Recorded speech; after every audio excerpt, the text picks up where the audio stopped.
माढा तालुक्याला पुराचा फटका बसलेला आहे। सीना नदीच्या पुरामुळे मोठं नुकसान झालंय। अनेक कुटुंबावर गाव सोडून जाण्याची वेळ आलेली आहे। शेती आणि संसार पुरात वाहून गेलेला आहे।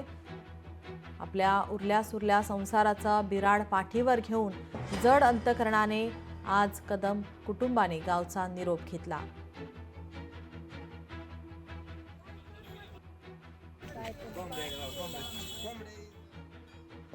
बाग नदीच्या पाण्यामुळे आम्ही निघालो बिगवून येथे दाजी बहिणीच्या इकडं। आमची 10-12 शेरडे गेले ते वाहून, कोंबड्या गेले ते, शेतीचं भरपूर नुकसान झालेलं आहे। 6-7 कुटुंब आहेत गायांची गाव सोडून निघालो आम्ही।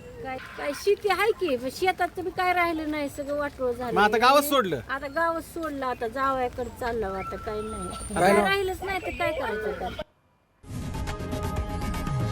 लोकशाही मराठी ऐका, पहा, जागरूक रहा।